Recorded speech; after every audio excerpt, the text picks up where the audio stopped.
For 40 years, Kista Science City has been a leading centre for ICT, and we still deliver the ideas for tomorrow, today. The story of Kista Science City is also the story of mobile technology. From GSM to 5G and soon 6G, it's all been developed here. Today, the Ericsson Global Headquarters and Regional Headquarters for several companies host visitors from around the globe. Researchers from all over the world working at KTH Royal Institute of Technology, Stockholm University and RISE perform cutting-edge research.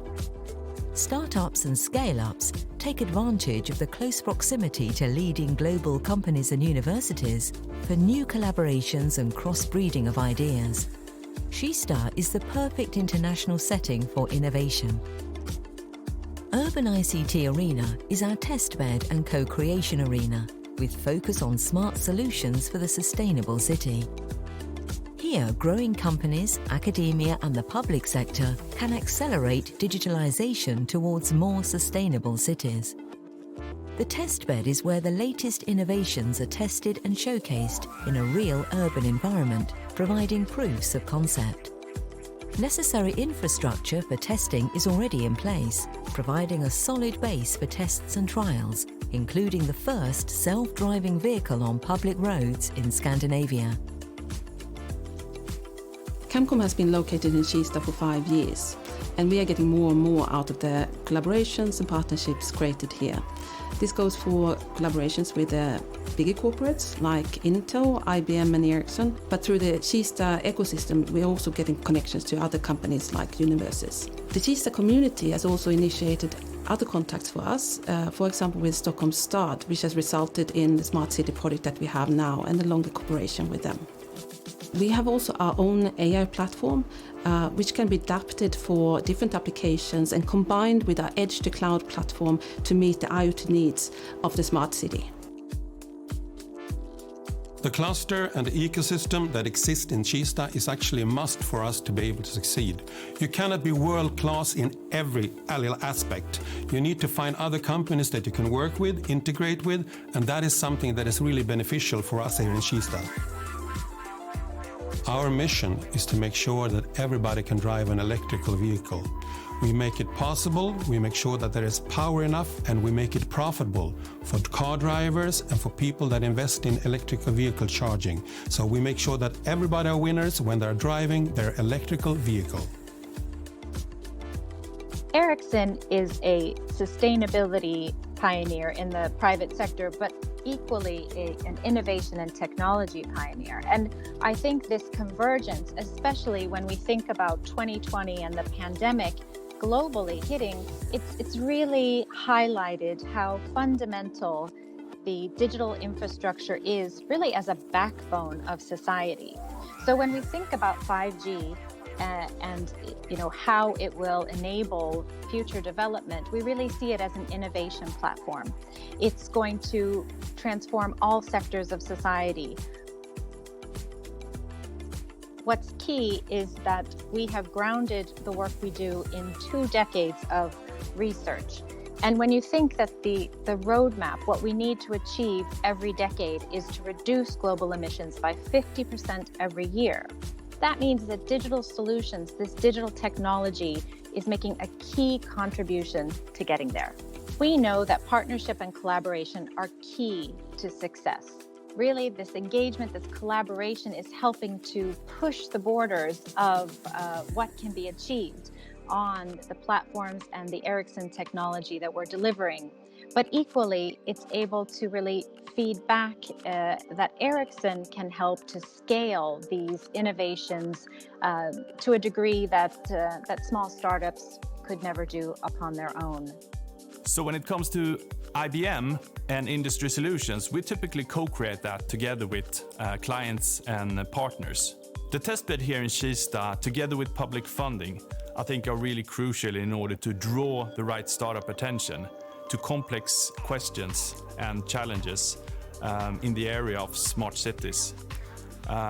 Especially since both stakeholders and benefit owners can be scattered across multiple entities.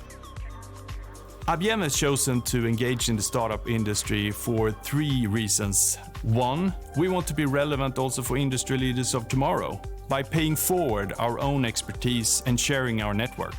2, we want to create business partners for the future, especially in the areas of cloud, hybrid cloud, AI and edge computing.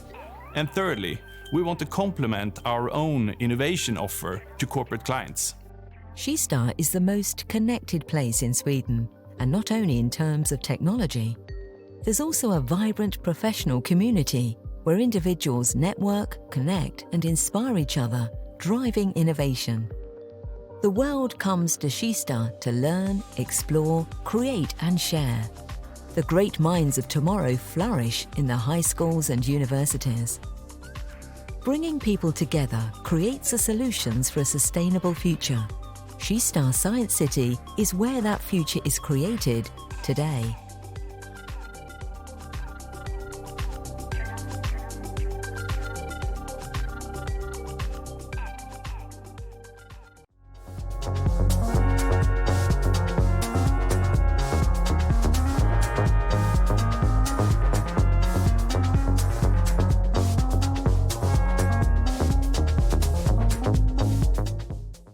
Welcome to Kista Mobility Day 2021. We meet digitally for obvious reasons, with the added benefit of welcoming enthusiasts, curiosity, and future builders from around the globe. And you've come to the right place. Today we will discuss the future of mobility. It sounds a bit lofty, but I assure you it's both real and relevant. We'll meet the decision makers, the engineers, the strategists, the visionaries. And in the next 2.5 hours, you'll experience a fun-filled, fact-filled smorgasbord of tech, opportunities, challenges, and ideas. Kista has long been at the heart of mobility internationally, and we're proud that today we can continue to lead the way, pun intended. My name is Aurore Belfrage. I'm a technology investor. I'm a senior advisor at the National AI Centre AI Sweden, and I run a think tank in the intersection technology and sustainability. And it will be my honor to guide us through today's agenda in collaboration with our host, Urban ICT Arena, in partnership with the City of Stockholm, the Region of Stockholm, Ericsson, Telia, Ignite Sweden, Things, EIT Women, and EIT Urban Mobility. So clearly, I'm excited, but don't take my word for it. Let's ask Sara Nozkova, the mobility lead at Kista Science City AB. Kista Mobility has been an annual event since 2017. And I was wondering if you could tell us, what's the purpose of this event? Yeah, so transportation and mobility are very complex issues, and we see that they are also very important questions for the Stockholm region. So what we do is that we, throughout the year at Kista Science City, work with different activities. We facilitate tests, we showcase different solutions, and we also develop collaborations for cutting-edge technologies. And then we gather everything and all the exciting activities at Kista Mobility Day to showcase what's happening and also inspire others. Which sounds like a great idea to inspire, but why is it so important to show the future of mobility on a day like this? It's important because the future connected and autonomous transport system is very complex, and it requires us to both collaborate across industries and also initiate different partnerships. And for that, we need to do it together, and we need to also initiate dialogue with policy developers and the regulatory bodies to go from the pilots that we do in Kista to actually take the next step to systematic change and also understand what's needed. So our ambition is to show the world that the future mobility solutions are already here. The technology exists to a large extent, and now we just need to take it and scale it to the world. Just take it and scale it to the world. Kista is known as an ICT cluster. And what's the connection with that in mobility? Yeah, indeed, Kista is the leading ICT cluster in Europe, and it is also home to one of the leading ICT companies such as Ericsson, as well as a wide range of different startups and leading universities. So it is also a tech arena where we have a test bed at Urban ICT Arena in Kista, where we develop and test all the different solutions from 5G connected autonomous buses to on-demand transportations and different platforms for data sharing for public transport. So for us, it's important to gather all these solutions and take them to the streets, or in this case, to the screens, and inspire others working in the mobility area. Sorry. Well, sounds like we will have a fun-filled, fact-filled day. And thank you for setting the scene for us. And we have a truly international audience today. And please use the chat and comment and participate with the audience. And give us a feel for the range of mobility issues we have in the room or on the link. And please enter the city that you're in the chat. We also have a photo booth. You will see the QR code on your screen now. Take out your phone, camera mode, open it up, and what will happen then, Sara? Please choose your favorite mode of transportation for the future transport. So you can choose either between the 5G connected self-driving buses that we introduced in Stockholm last year, or the mobility as a service on-demand public transportation that we also tested in Kista last year. You can also choose drones and the connected trucks that were introduced at Mobility Day in 2019. And out of this photo booth, we will make a mosaic, which will be fun to look at in a bit, and we'll share that. Thank you, Sara. Thank you. And let's kick the day off. And I think there's no better place to start than at the top. And let's dial in to the Mayor of Stockholm, forward-leaning, visionary Mayor Anna König Jerlmyr, followed by a few words from Gustav Hemming, the Vice President of Regional Executive Board of the City of Stockholm. Take it away. My name is Anna König Jerlmyr, and I'm the Mayor of Stockholm. And it's a great honor to be one of the keynote speakers on Kista Mobility Days. And I was asked to tell a little bit about the future of mobility and my vision. And you know, I have so much visions. Perhaps they will not be realized, but what about a hyperloop in Stockholm, between Stockholm and Helsinki, for example? In the future, you will transport yourself 1,000 kilometers an hour. That would take 30 minutes to Helsinki. You can see this kind of infrastructure being at place in the US, but I'm hoping that we can take it to Europe. Or what about space shuttles that will take us to Australia over the day? And that is just no end of the possibilities when it comes to future mobility. But we will know that it will be electric, it will be shared, it will be automated, and it will be also sustainable. So I'm really positive for future mobility solutions, and that we work together, academia, city, but also the business community, to really innovate future mobility solutions. And in the end, perhaps not everyone needs to transport themselves. In a new digital way, you can send your hologram to a new education. Or what about shared buses, automated buses? You can go there, but you can also use this time for health data or to learn new skills.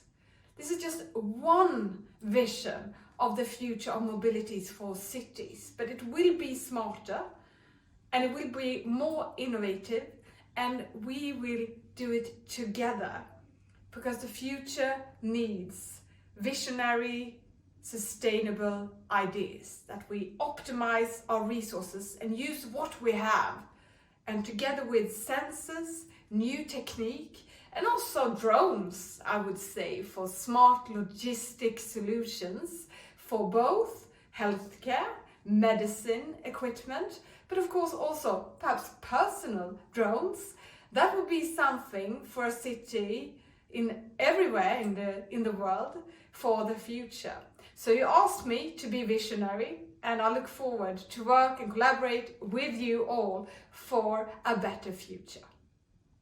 Thank you for the opportunity to participate in this great event. in the Stockholm region development plan for the Stockholm metropolitan area, our bold goal is to be Europe's most attractive and most sustainable region. And I think we have, when it comes to transport and mobility, huge possibilities to make contributions that can make this goal possible for the Stockholm region, but which also enable us to make great contributions for a faster development towards sustainability in the world as a whole. Because in this region, we both have one of the world's best ICT clusters and a very advanced automotive industry. And can we link those together, especially as the political ambitions towards sustainability is very strong in the Stockholm region, I think we could be the best region in the world when it comes to sustainable automotive industry and also to automation of the transport. In our work towards sustainability in the transport sector, we have several strategies. Of course, we need to change behavior, more people taking bicycle and public transport. Of course, we need to transform some of the commodity transport to ships and rail. But we also need to electrify the transport. And the Stockholm region is now working very closely together with municipalities and businesses and researchers to get the first electrified road for commodities in the Stockholm region. I'm also very proud of the initiative Fordonsdalen, which we are making together with KTH. It's a project aiming to make a cluster and to support the transformation of the automotive industry towards really world-leading position when it comes to sustainability and also towards automotive transport. So with this, I would like to again say very welcome to the Stockholm region, very welcome to this great event. I hope great ideas will be seeded in the soil today and that we together can accelerate the speed towards a sustainable future. Thank you. Positive progress is made possible by partnerships. And true collaboration is needed to take the necessary steps. That deep insight will underpin everything that you hear today. And it's the powerful combination of public-private, grit and innovation that will be the name of the game. Therefore, it's natural that the next two speakers are from Ericsson and Telia, both at the heart of the mobility quest. So warm welcome to Magnus Leonhardt, Head of Business Global Development Innovation at Telia. He has 25 years experience working within global telecoms industry, focusing on business communications and related services. He's successfully delivered projects within smart EID, airspace drone services, smart water taps, blockchain-based real estate services, and preventing digital exclusion for the elderly. We will also welcome Daniel Ode, who is currently Ericsson's Head of Global Customer Unit Telia Company. And in that role, he oversees Ericsson's business with Telia. Previously to that role, he was the VP Digital Service of Ericsson in South America. Gentlemen, take it away. Hello, everyone. My name is Magnus Leonhardt. I'm heading up Strategy and Customer-Driven Innovation in Telia Sweden. And we are super happy to be here today at Kista Mobility Day. And the transport area is, of course, one of the key areas where we need to succeed together in order to provide a future sustainable society. So we have been active in this area for many years, both when it comes to the public transport, but also the important area of crowd insight, where we can help out to follow movements of people and assets across our network. Right now in Telia, we are quite busy building the next generation of robust network, the new 5G networks. And these will be a key enabler of future transportation, both when it comes to the autonomy and autonomous driving services, but also to move from fossil fuel to electricity fuel. So we have been engaging in many different projects to help out, to ensure that the networks can build in the robust way that is needed so that we can provide the needed edge services, the low latency services, the data services that is needed to ensure that we can have an end-to-end uninterrupted service for vehicle transport in the future. So, thank you very much. Have a very good day and a good experience at Kista Mobility Day. Thank you. Hi, welcome to Kista Mobility Days. My name is Daniel Ode and I'm head of the Telia customer at Ericsson.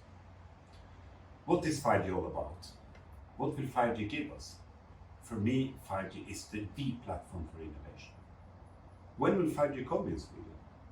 I think 5G really started many years back, but when we really started to see great use cases here in Sweden is last year.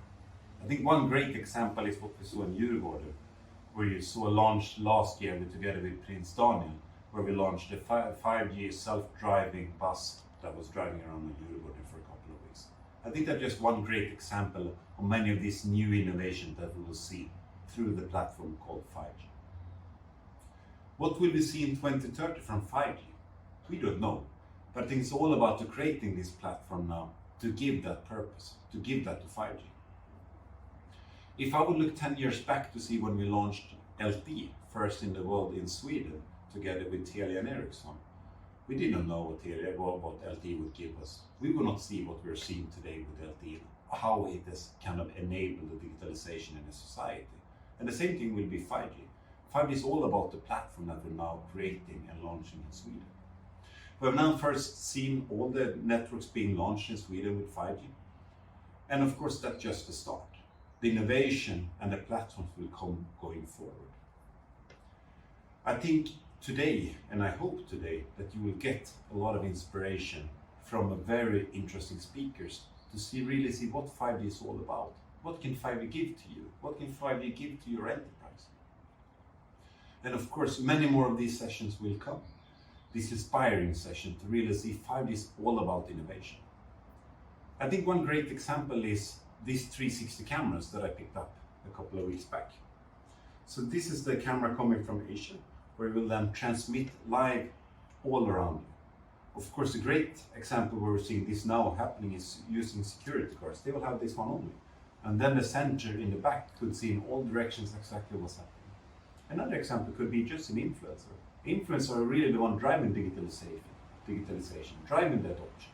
And of course, would it not be great to follow an influencer walking around the streets and see everything that happens around him or her? I really hope with this, and I continue saying it's a platform, it will give you inspiration, that these days will give that to you. And with that, I really welcome you to the Kista Mobility Days, and I really hope you have a great day. Thank you.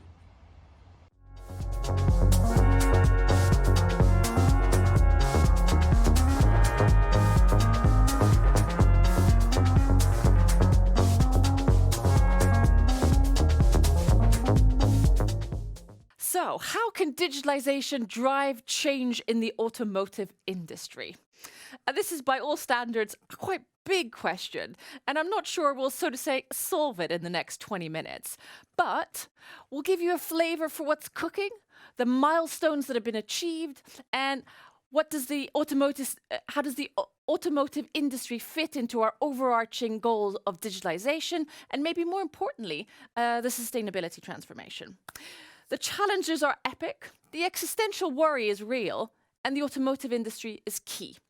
I'd like to welcome the esteemed panel that will help us guide us through the next 20 minutes. Sophie Wennersten, Director at Drive Sweden with a deep knowledge and understanding of all things mobile. Claes Herlitz, VP Global Autonomous Services at Ericsson. And Marcus van Hoorik, Autonomous Solutions at Scania Group. And to keep us on our toes, we have a question from the community to kick us off. Welcome, Maria. Hi, my name is Maria and I am co-founder of Skipit.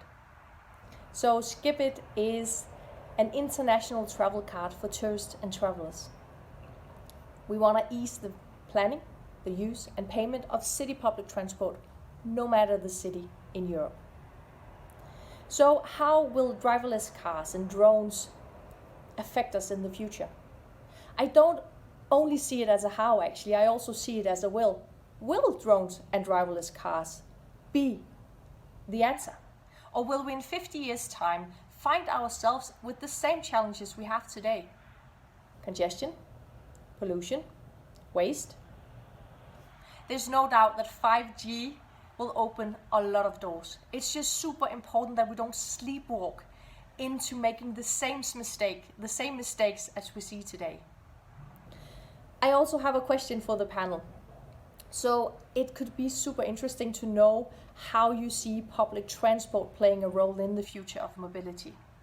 To what extent, and what will be the role for public transportation? Thank you for your time. I'm looking forward to the 1st of June. Thank you, Maria, for that. And Sophie, let's start with you, tackling this big question from your perspective.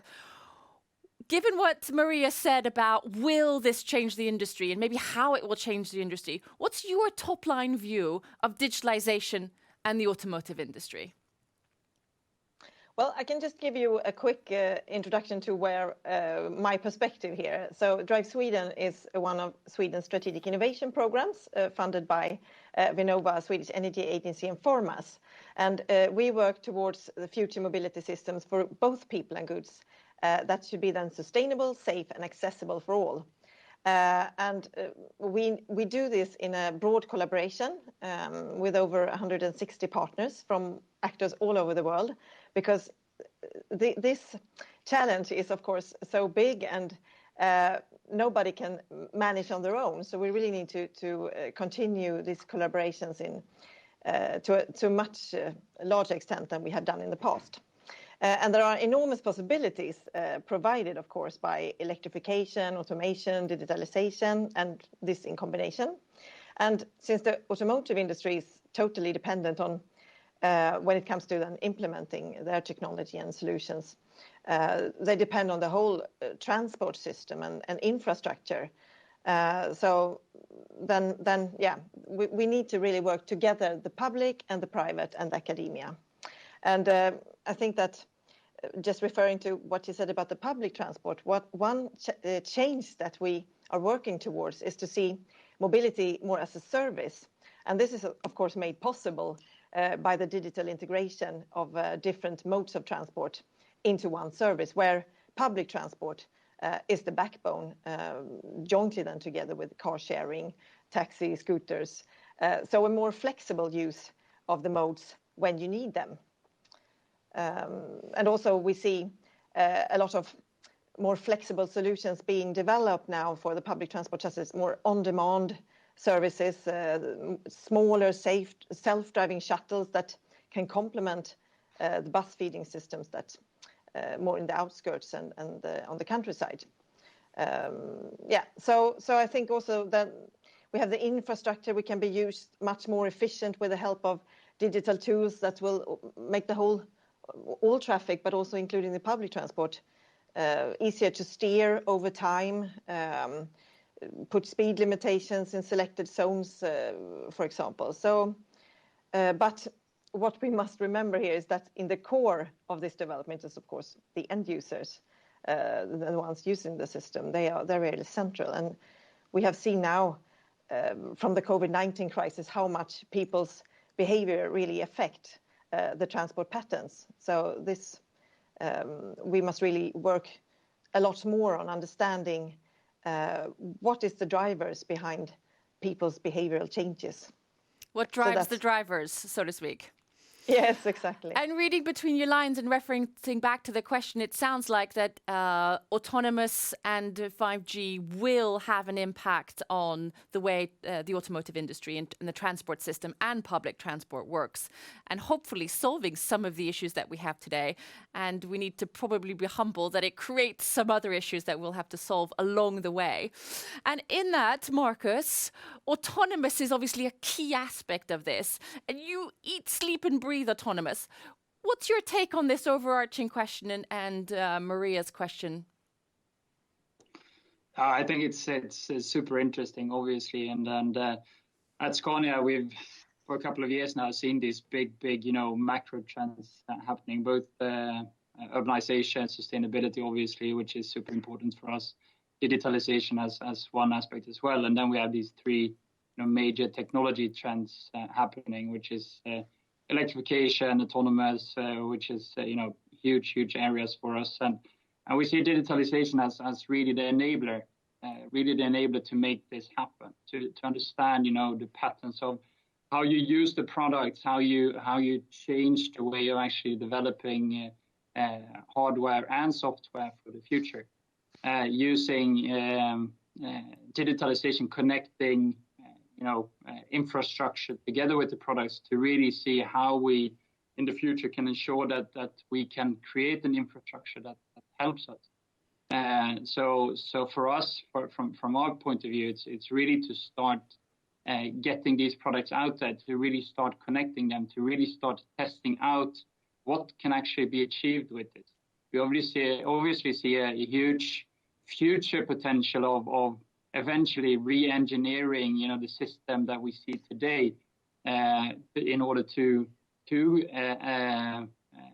challenge the big issues that we see out there today, such as sustainability, congestion, lack of drivers, and all these challenges that we see. So we really see that there's a huge potential in re-engineering and rethinking of how we see mobility and the movement of both people and cargo in cities and outside of it. So for us, it's really a key to make these small steps today to get the technology started in order to evolve and see what we can do with it.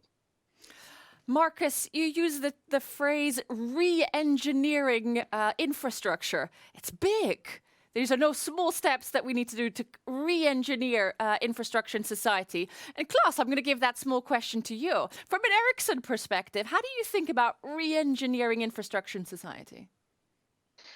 Right. So thank you for that good question. It's a major opportunity for society. I think it's a major opportunity, tying back to what we said, or the question around public transportation as well. We now have a fantastic opportunity to close the gap between a car ride as we know it today and a bus ride as we know it today, going into the future and really making sure that the flexibility of the future public transportation system is captured. We know that the number of interchanges is a barrier for people to ride in public transportation solutions.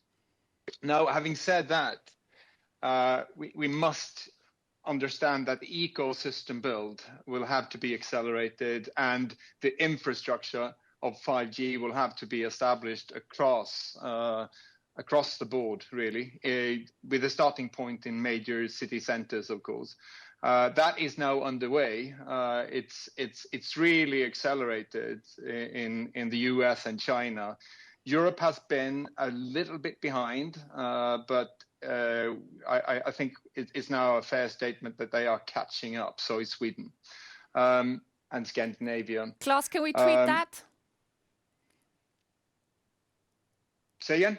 Claes, can we tweet that? Europe is catching up. I think that's a great one-liner for today. Yeah, Europe is absolutely catching. We can tweet that, absolutely. I think the EU is coming together. They've understood that digitalization is important for the future of Europe and the future to sort of regain the leadership position in public transportation and transportation at large.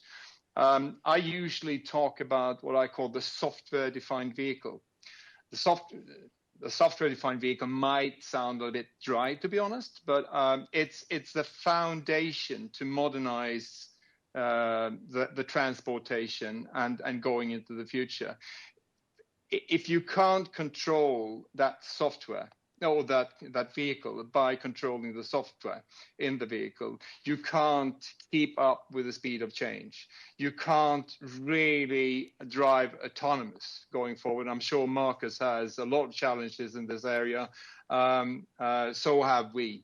I will not try to say that we are in for a always bright future. We just change the barriers, if you will. We have a great opportunity to modernize and change the transport system, to close the gap from a car ride today into a bus ride tomorrow, and it has to be much more flexible, because that's the key topic for travelers. It has to be flexible and tailor-made for your individual needs, right? And digitalization is one of the silver bullets in achieving that. Klas, you pretend that everything that you've been saying or stuff that you've been saying is dry, but I know both I and the audience have goosebumps talking about this, because this is, just as Marcus said, redesigning, rethinking society and infrastructure. We had the start of the day, Mayor König Jerlmyr talked about the importance of the vision and where to go and how the technology fits in with the people. And clearly one of the things that she underlined was collaboration, partnerships. We need to do this together. And Sophie, could you tell us how do you see that from your perspective, the collaboration? How's it working? What can we improve in that?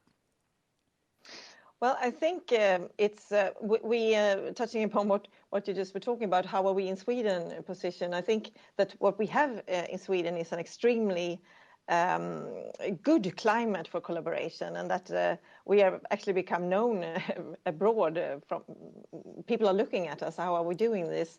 But it can, of course, always be better.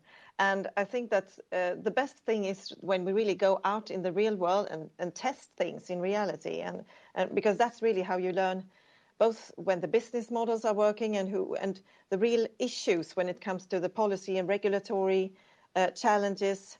It's also a very good way to involve the important end users.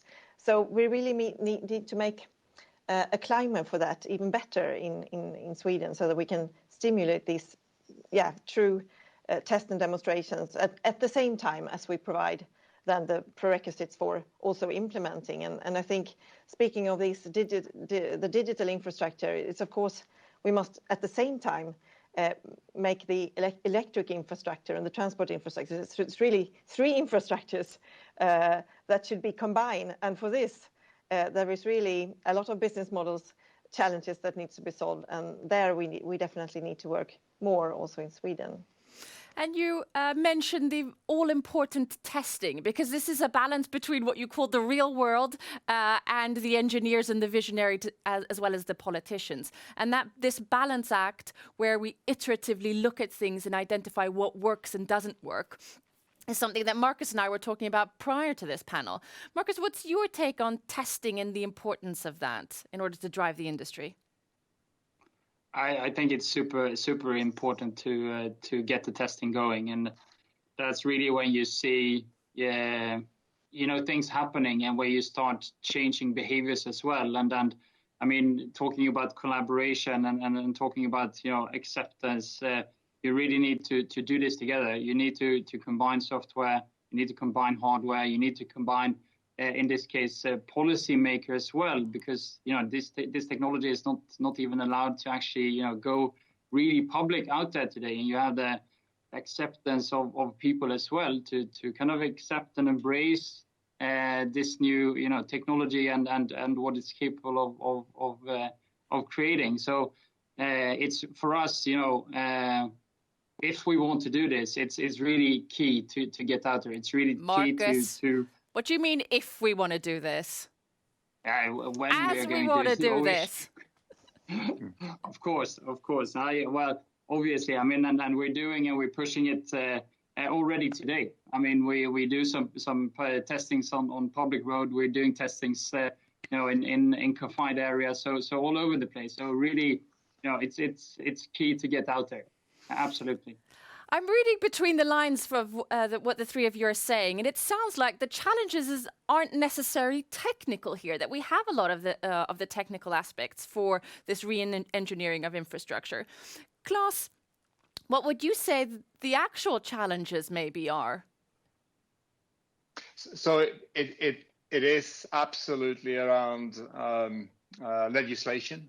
It's about redefined business models and to agree, show me the money.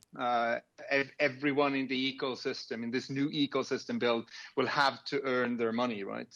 And so that redefined business model and that ecosystem build is super important. I also think we have some issues around data privacy, how to share data, and to make the consumers, the riders, comfortable about that. The ecosystem per se implies that you will be sharing your data, and people need to feel safe about that, right? From a data integrity perspective. And we know Ericsson and Scania has been cooperating a lot over the last 5-6 years. We've been discussing these topics as well. And we know that those barriers are a bit harder than just, I wouldn't say that 5G technology is simple, but you might find that technology very simple in comparison to find common grounds across Europe. Even in Scandinavia might be very challenging, let alone China and USA. But Claes, let's get real about that. Coming back to what Sophie said a few minutes ago, we do have a really good reputation and a really good traction on building that ecosystem. But I think we need to be more obsessed by how to invite our players into the ecosystem and make sure that they can earn their money. Let's reference back to the trust element of this. And what are the steps that we need to take? Because if we say we need to do this, we need to probably identify the arena where this conversation happens. Where is that, Claes? Sorry, missed that, Sophie. Where would you say the arena needs to be for this conversation to allow trust to be incorporated in policymakers, drivers, citizens? Yeah, for instance, this arena. I think this is a wonderful starting point to start discussing how to set up those. I also believe that Drive Sweden is really an engine to drive this ecosystem build and to show that it can be done in a proof of concept basis. But then you need to go into industrialization, of course, and that's probably need to happen between larger industry players in Sweden, Scandinavia, and Europe. Sophie, that's a beautiful segue to you. And I think we can assume that our audience today are somewhat within the realm of enthusiasts. But how do you go and meet others, the citizens in general, and talk about this trust issue? Well, as we have been saying previously, by really meeting the public is a good way to do that in these demonstration projects. And we have several good examples that have been driven by Kista Science City, for example. The shuttle that you have had in Kista and the 5G ride project. There the citizens have actually been able to go and feel and squeeze and feel a little bit. I think that's very good. But I would just like to add also, when speaking about the challenges there and trust and so on, that we really need, it's really an organizational challenge that is taking place that I think might be bigger than we really understand, because it's so many different value chains that are dependent on each other, and they have totally different time horizons and time perspectives. And particularly if you, since you're also dependent on the public sector who plan their societies for many, many years ahead, whether it's startups coming in with all of a sudden there are scooters all over the cities and nobody knows who is responsible for what. So the responsibility questions for all these, the system, there are a lot of questions there that we need, that we are happy to tackle them within Drive Sweden, of course, but we depend on the actors really willing to invest time in it, because otherwise it won't happen. So I think when we talk about these things, we need to put them in some sort of timeline. And we know post-COVID that a year for some has been long and for a year for some has been short. But if we three or we four meet again next year in this panel, what will we have said has been achieved? Marcus, starting with you.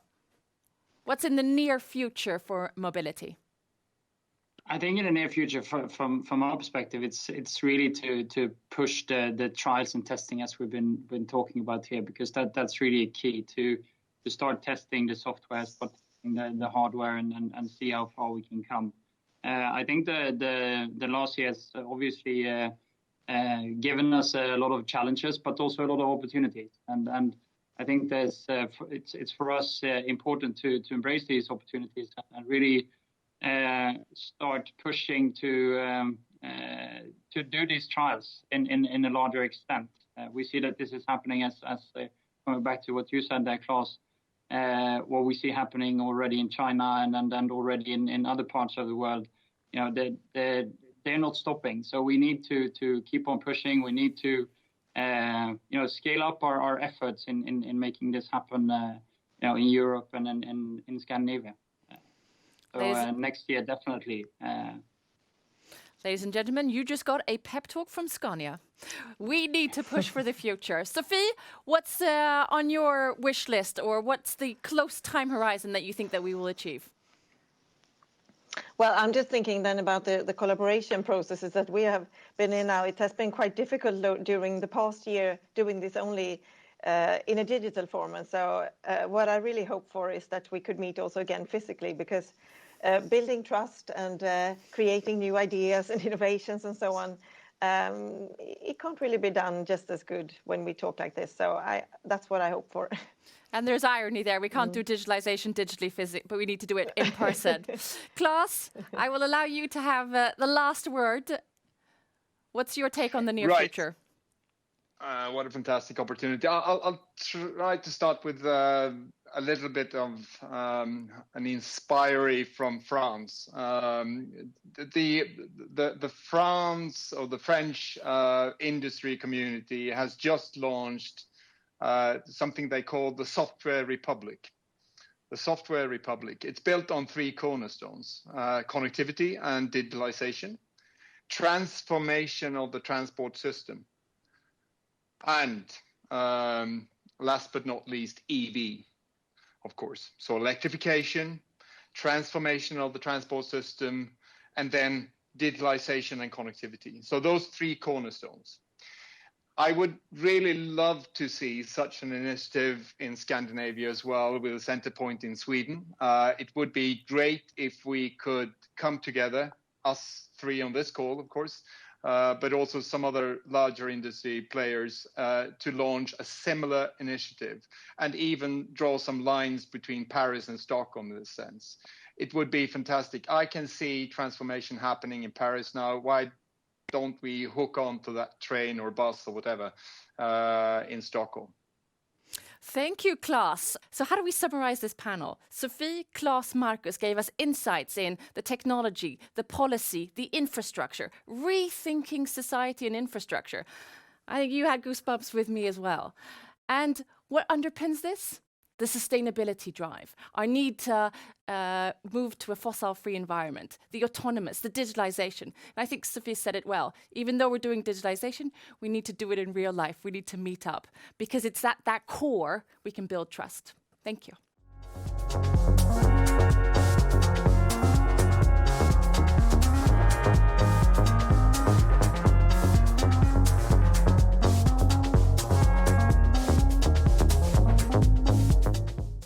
So, Kista Mobility Day 2021, and we're swiftly moving on to talk about, you said it, 5G and beyond. How does connectivity enable a new era for urban mobility? It's been referenced already today, and I'm sure you're already curious about the progress of 5G ride collaboration. Let's check in with the team and see the latest. 5G Ride is a collaboration led by Urban ICT Arena, a part of Kista Science City, together with Ericsson, Keolis, Telia, Intel and T Engineering. After successful testing of self-driving 5G connected vehicle in urban area last year, we decided to continue our collaboration.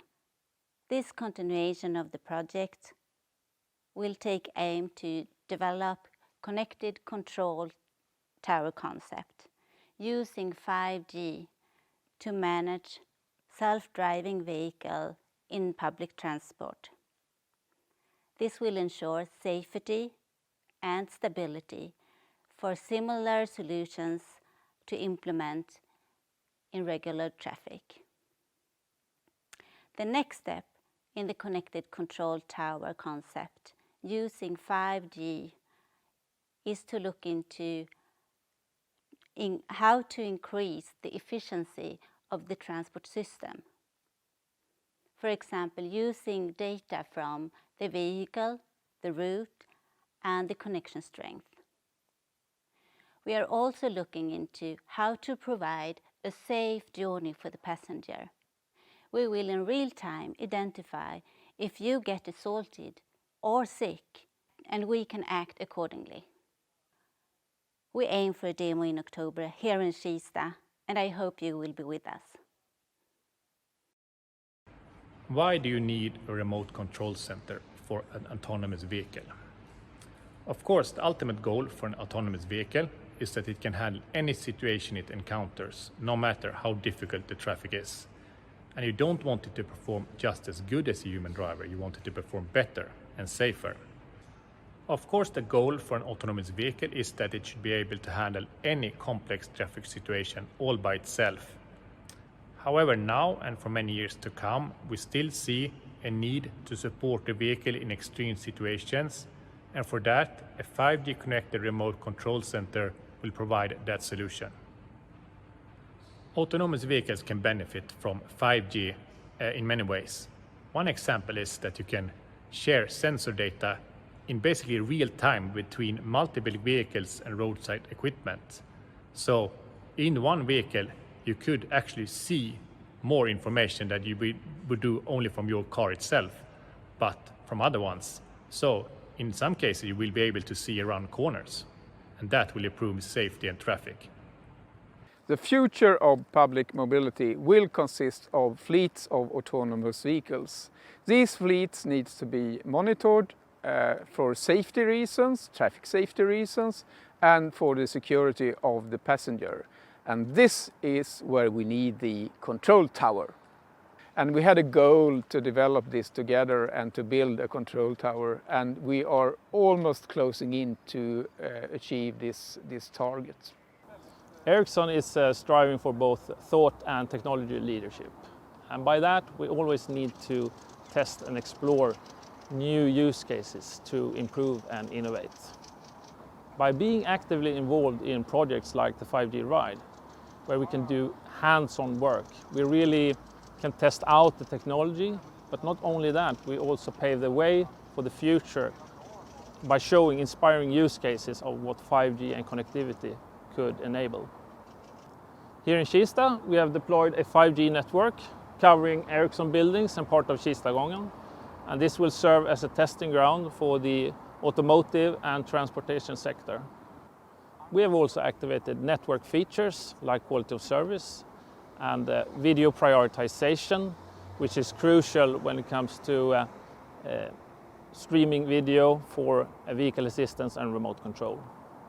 The network also supports GNSS and GPS correction information, also known as RTK, which allows a positioning down to a centimeter level. We're also continuing on our work with our fleet and vehicle management system, also known as the control tower. We are improving the digital twin representation and the visualizations, adding more vehicle data and also network data. We're also adding new features regarding vehicle assistance and remote control. And remote control or teleoperation is a really interesting use case to explore because it puts extreme demand on the network and the connectivity. So I really think that 5G Ride is a super exciting project to be part of. We have continued to develop the intelligent edge node in the vehicle, which in this case is a bus, and added more AI capabilities. We're using AI to detect different dangerous situations. For example, if someone falls or if there is a fight on the bus, we can inform the control tower to make it more safe for the passengers. We have also upgraded the hardware in the edge node by using the third generation Intel Xeon scalable processors, which make the edge node smaller and lighter and also more capable. We are improving the security to protect the data and establish a more secure connection to the control tower.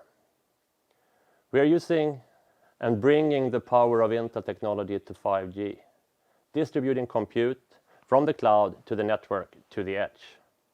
And I'm really looking forward to the next steps in this project and collaborate with the other partners to make public transport more efficient. Thank you, Anders, Marcus, Janne, and Sebastian, and all our partners for great work. We strive to continue our collaboration after this project's phase. In the near future, we will be able to put the security driver outside the vehicle, and we are already there. If we get funding to kick off this project in the end of this year, we can show you a demo within fenced area with the security driver outside the vehicle, and already 2023 we will run the vehicle in urban area in Kista. So, 5G and beyond, how does connectivity enable a new era of mobile mobility? We have an esteemed panel. Jenny Gustafsson, Head of Industry Urban Transport at Telia, Veronica Thunholm, CEO at Stockholm, with the useful mission to provide fiber optic connection for every company who needs it. Mattias Wigberg, PhD researcher at KTH, researcher in industrial economics at KTH, specializing in digital transformation of industries and public sector. And now I know you agree with me that we have an esteemed panel to discuss about this. Jenny, let me start with you. 5G, we have an international audience coming from different perspectives and different parts of society. What's the deal with 5G and mobility? Well, we have just seen a glimpse of the future here in this video. Technology and the energy transition is going to change urban mobility more in the next 5 years than ever before. And I'm referring to everything from connected vehicles that we saw on the video, but we will also see new kind of business models, flexible ticket solutions, including all kinds of vehicles and shared mobility solutions, and the soft values, such as safety for the passengers throughout the full journey. That will be the key. And 5G will be a contributing factor to technological development because it has unique features that are needed for automated transport and a good passenger experience. And here we're talking about high bandwidth, which is important to be able to transmit video in near real time from the vehicles that we saw there in the video. So the operators can, if necessary, they can control how vehicles can handle obstacles. And this high bandwidth is also important for the experience on board buses, like good Wi-Fi. And a well-developed network will also make it easier to connect many, many more things in the whole public transport ecosystem, such as bus stops and traffic signals, cameras, information displays, etc. And in this 5G Ride project, we are elaborating on these future use cases that we saw. So, of course, a lot of engagement and a lot of excitement there. Clearly lots of excitement. The whole panel is smiling, so I agree. Everyone agrees with you. Veronica, could you chime in here? From the infrastructure perspective, how do you see this working? Is it something that will happen far in the future, or is it already here? Oh, it's a good question. Let me start with that I am convinced that connectivity will enable a new era, maybe even a revolution, as Jenny is touching, for urban mobility. I'm in this infrastructure fiber optic company. I do not know exactly how it will look like or be done. My guess is that real-time data will be a critical factor in many future applications and solutions. And if you are going to collect, analyze, and use just real-time data, instant with high bandwidth and very low latency, you will need high capacity connectivity. And that in the end is the fixed fiber infrastructure, even for 5G or 6G. Matthias, we've heard a lot of big words here in technical jargon and urban mobility, which I assume just means actually me and my city. But from a KTH and a researcher's perspective, what's this all about? What gets you excited? It's interesting because 5G for us is not about tech anymore. The tech is already there, and we have proven that the tech works. So for us, it's more about the business models and the integration of different interest areas. So the interesting areas for me right now is to look into policy and regulations. How do we make sure that things are combined in a way that makes the technology able to run? We need to, as a society, take a stand and decide what we would like to do with this wonderful technology. And we also need to look into how we can increase the innovation and the speed of the innovation, especially in the public sector. Matthias, I think that's a beautiful sentence. We as a society need to decide how we move into the future. How do we do that? How does that work? Where does that conversation happen? What are the parties involved in that? It's an interesting question. I'll try to find where the conversation actually is happening. I mean, it happens in different events like this with distinguished people in panels that are discussing this for a full day, which is wonderful, of course. But we also need to have the political bodies. We need to have the different national and regional and community levels to discuss it. We need to have areas and labs where different, innovative, small, rapid startups can meet the traditional OEMs and talk about how the more traditional technology can benefit from new very rapid services that are created in the innovative startups. So I would say that we need to find and design those meeting points where we can talk about this. There is an interesting example here in Japan. They are a little bit showing the way here. They have a project they call the Society 5.0, which is a continuation of the information society, which they see as the Society 4.0. And they're looking into, I'm quoting here, a human-centered society that balances economic advancement with the resolution of social problems by a system that highly integrates, and this is the wonderful part, that highly integrates cyberspace and physical space. And in short, this is making the tech work for the greater good. And what is interesting here is their ambition of integrating things and spending resources on it.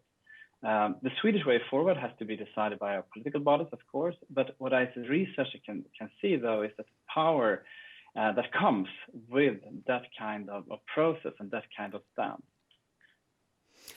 Jenny, could you comment on this? Because we've been talking about the Japanese example, and in panels previously today, there was alluding to the fact that we're in an international competitive environment. So Sweden needs to relate to other markets and how they're moving ahead in the connectivity and the mobility space. Jenny, what's your take? How do we put Sweden on the map here? Is Sweden on the map? Yes, I will definitely say that Sweden is on the map, and I agree with you there, Matthias, that several of the technical solutions that we will see in the coming decade, they already exist today, but on a smaller scale, and there are a number of embryos that can help future mobility needs linked to population growth, urbanization, and carbon dioxide emissions. And most important for these embryos to grow is what you also said, Veronica, good connectivity and data insights. But even though the technical solutions exist to some extent, there are some big challenges to overcome to take this to the next level. Cities and the road infrastructure, they represent an ecosystem of many different types of systems like street lights, traffic signals, bins, pumps, etc., etc. So, and these are delivered by many different suppliers. And then we also have the different vehicles and the different transport solutions. So this ecosystem is complex in the sense that there is a lot of fragmentation, both in terms of technology, And there are also many niche players that have no relation with each other. And the age of these solutions, they vary much, because a municipality or a transport authority will not replace a working solution, even though it's old.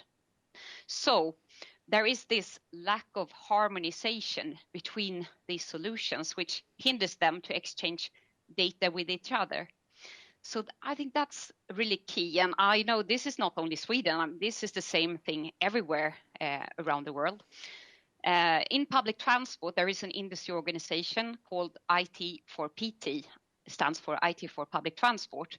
They are working with standardization for the solutions on board vehicles to automate processes on board. But this is something that should be needed also in the road infrastructure to be able to automate the transport system. So the message I would like to highlight here is that, and also what you said there, Matthias, that we need to collaborate towards harmonization and standardization for these solutions, not only on fleet, but also on street. So, and I know it's not a quick fix, but it's crucial to be able to take advantage of what we see coming around the corner with the next generation network. And I'm thinking one way of taking advantage of that is what you call the fragmented view with difficulty to connect. That might be just the DNA of the Swedish, the smorgasbord. So we could actually use this to our advantage in international competitiveness.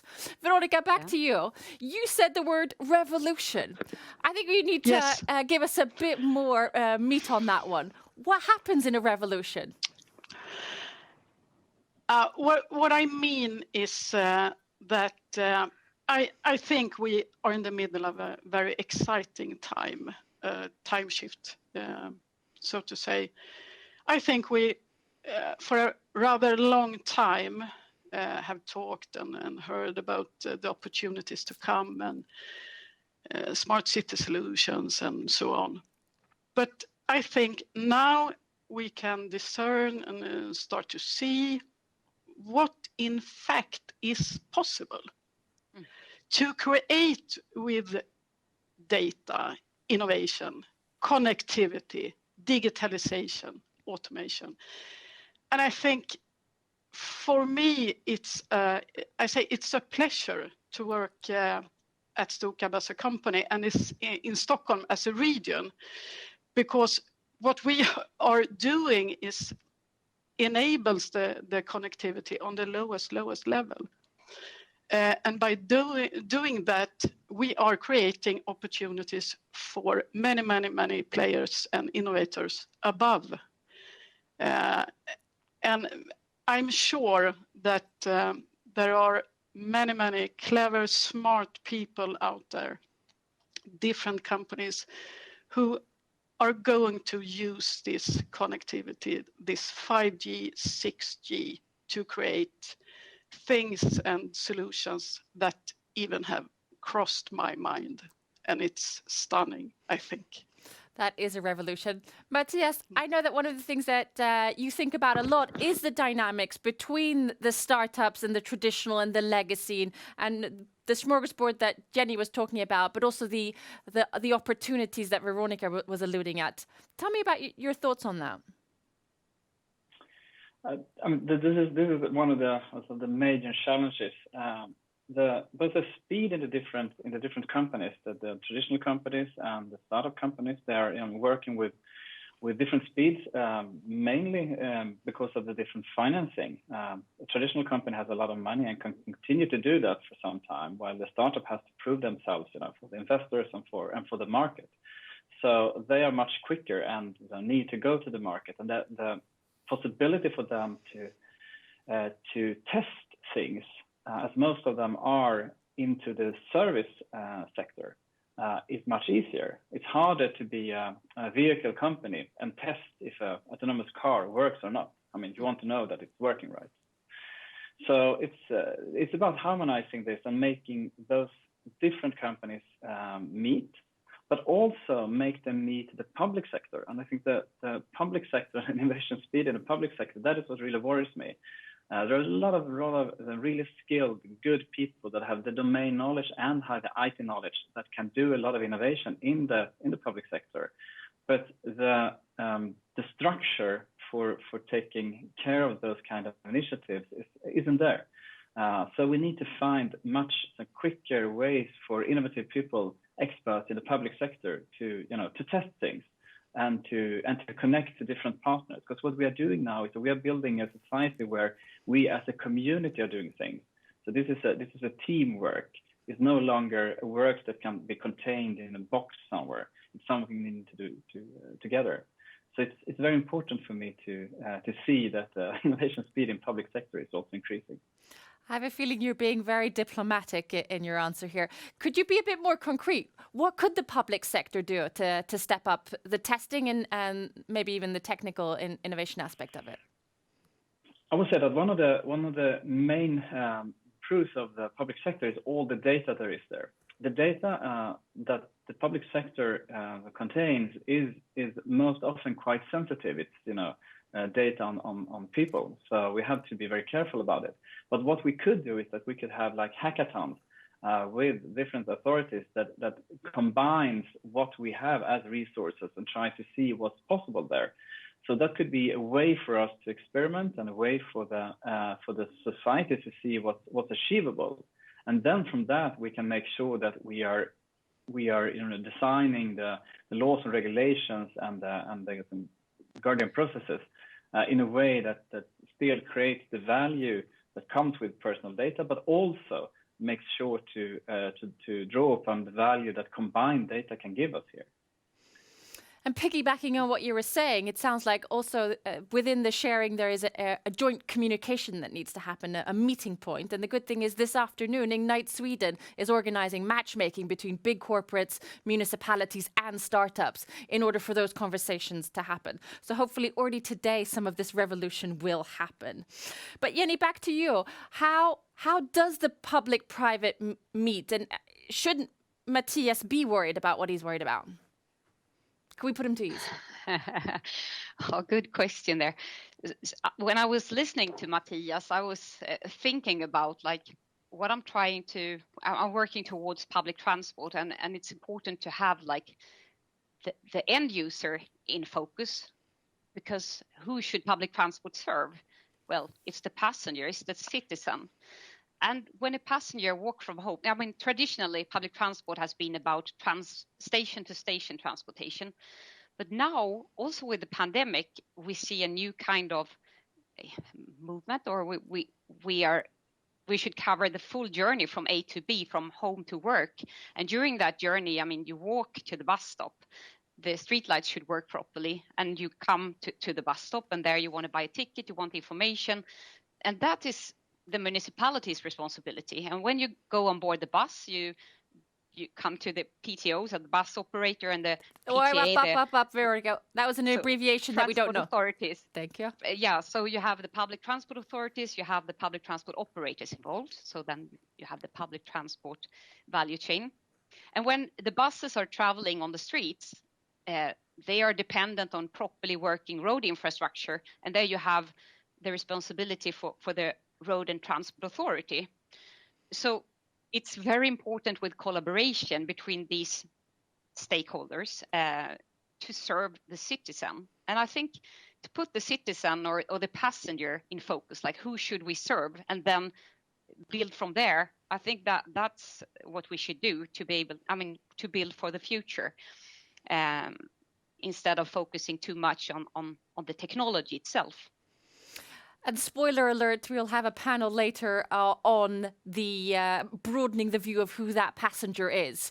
It might not only be a white male, it might be a diverse population of children, women, etc.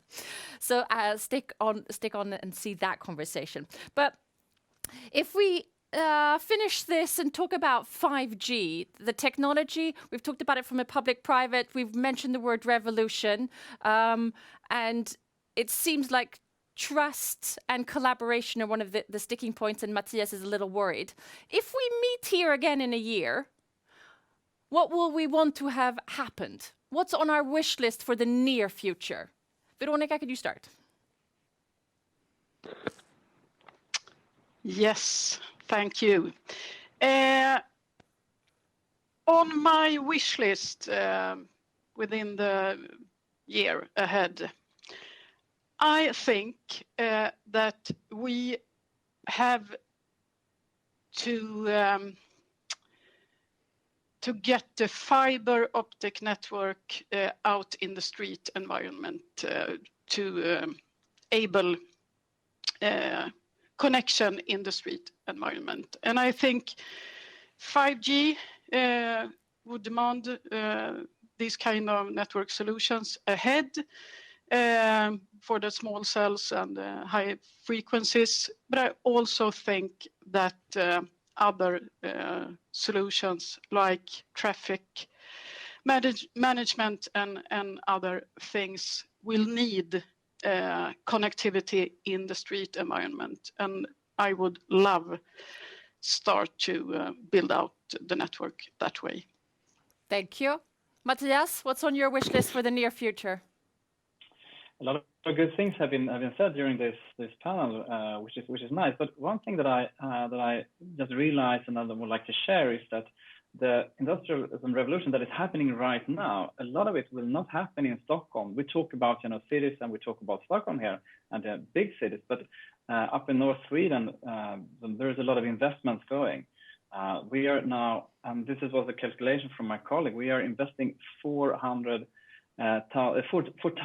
billion Swedish SEK in different industrial projects there. So the majority of people that will work on those kind of things that we are talking about now, renewable energy, green steel production, batteries, blah blah blah, everything, they will not live in Stockholm. They will most likely live somewhere else in an area where we have no data or we have quite few data sets. Because right now, not many people are living there. The infrastructure that we are talking about here, so buses, trains, etc., is not there. So we need to realize that the work on urban mobility, we need to expand it to include those non-urban areas right now, because this will be the future. So on my wish list, I would say that we need to do the insights into the future and make sure that we are also investing where things are going to happen in 5, and 10, and 15 years.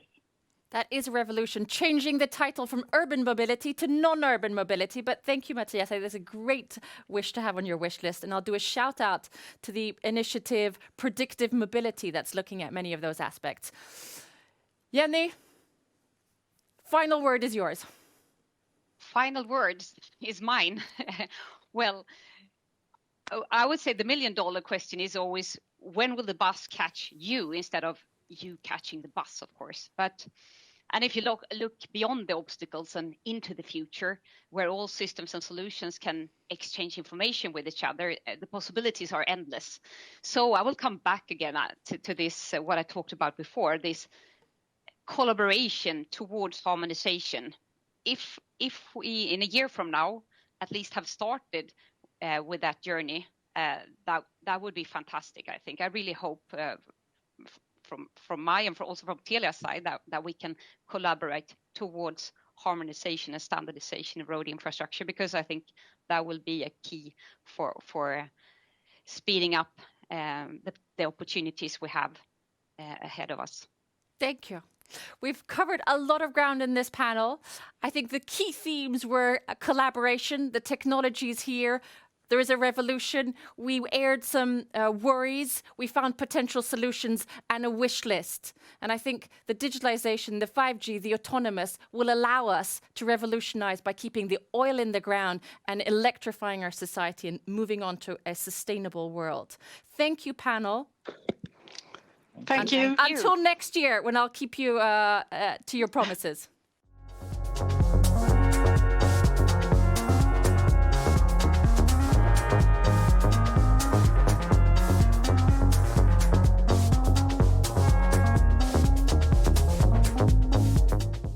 So the title of the next panel is Drones Are Here. How will the city's infrastructure need to be adapted? We'll talk about policy, technology, people, challenges and opportunities. We had a last-minute emergency, so we lost Stian Andre Sölbo, who's a senior researcher at Norse, but he had a good excuse. He has a 13-hour live mission exchanging a sensor on a vessel, so he is excused. And luckily, we have an esteemed panel, so we will be fine. I'd like to welcome Rasmus Lundqvist, research assistant at RISE, Anders Martinsen, CEO at UAS Norway, Raul Prieto, senior scientist at VTT of Finland. You work with environmental protection of drones. And Anne Fiber, you represent the public perspective here today from Slagelse municipality in Denmark. And you work to coordinate and encourage strong digital infrastructure. But to keep us on our toes, we have 2 questions from the drone community. Roll the tape, please. Hi, I'm Alexander Perrian. And I'm Theo Rizvanovic, and we're the co-founders of Arid. Arid is a sustainable drone delivery service using flying drones to improve access to goods and services regardless of weather, location, or personal ability. With several pilot projects lined up in 2021, we are on track to be Sweden's first flying food and parcel delivery service. We believe that the 5G network will help enable a projected 20% of parcel and food delivery shipments to be delivered by drone in 2026. In the future, fully autonomous systems are projected to provide single deliveries at a cost of 2 crowns. These shifts in last-mile logistics will create new economic opportunity and significantly increase the sustainability and accessibility of both urban and suburban living. Our question for the panel is this. With competition for global drone delivery on the rise, and cities already experimenting with aerial routes and use-based traffic management, we would like to know what you think will be publicly managed and then what will be left up to the private sector. And of course, how we, the drone companies, can help you remain competitive in this space.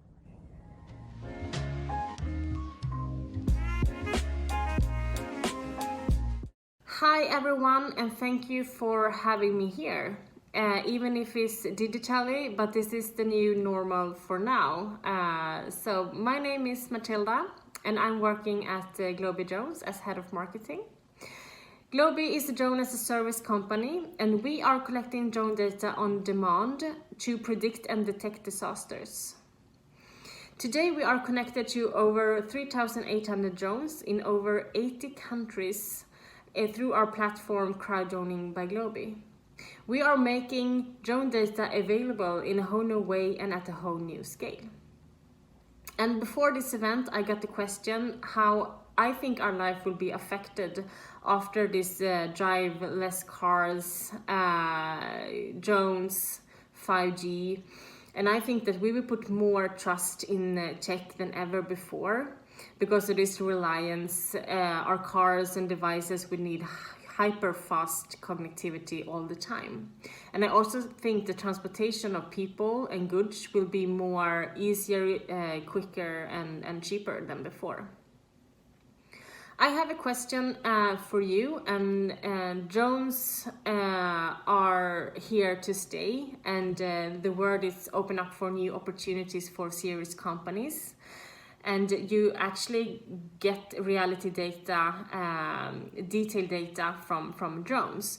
So my questions for you is, do you see drones as a tool to be able to track change over time and take action from the data you actually get from the drone to have 100% sustainable city? Thank you for me. Thank you for those questions, and we will tie it into our conversation. I love the fact that you've moved on. Our title was Drones Are Here, but you said Drones Are Here to Stay, which is a much better title for this panel. Rasmus, let's start with you. Tell us about drones from the RISE perspective. How do you see it, and when will big drones traffic the city? Thanks first for an excellent introduction, Aurore. This is a super interesting topic and something that I work with every day. I also love the 2 questions, both from Alex and from Globe. So at RISE, I'm a researcher at RISE in autonomous systems. I've been working with our drones for a long time. At RISE, we have a a lot of different projects concerning drones, because drones is not just one, it's not just a vehicle. This is a complete system that is being built up right now. And at RISE, we have a project called Nordic Drone Initiative that is funded by the Nordic Innovation. And it's meant to create an innovation platform and to find the challenges of drones, drone businesses in the Nordics, and also to promote drone mobility. So that's on a large just overview of RISE activities. But if I tie into Alex Perrian's question about what will be public or private in this, it's an excellent position to start off with, because recently the regulation for use space have been decided, and that is something that will have a tremendous effect on the drone business. The use space is simply put a way to separate manned traffic from unmanned traffic, and this is what enables drones flying around in cities. And this will be implemented in 2023. And right now, there's so many things that are going on, both in startups, but also in the NAAs and the national aviation authorities, to push this through, to implement all of these new regulations that will enable drones flying around in cities. So it's an amazing time and a lot of things to do. Well, clearly from the smile on your face, we believe you that it's an amazing time. And I will park the question, but I want to come back to you later on with the question of it's not vehicle, it's a system, because I think that's one of the key aspects here. And Anders, if we ask you to come and join the conversation, how does this sound from your perspective? What's your take on drones in the city and adaptation? Well, that's definitely a hot topic throughout the world, and I'm so happy that also you are bringing this onto this conversation, because this is something that will so highly influence the daily life of everyone. So we are beyond the point where we are thinking if drones is here to stay or not. It's just a question of what part of the industry will it affect you, and which part of the industry will you be a part in with your business, because this is so relevant that it will change the daily life of everyone's within a few years. And I think what Rasmus is addressing here clearly shows that also the Nordic region will play and is playing already a key role in also the development of the future of unmanned air mobility, not only to people, but also in terms of how cargo will be moving in the 3 dimension with unmanned aircraft. And one thing which is truly relevant for this discussion is the public acceptance. And when we see what differentiate also what is so beautiful to see, and this is not just a feeling from my side, this is facts. We have been from US-Norway side since 2015 monitoring the public's acceptance on drones.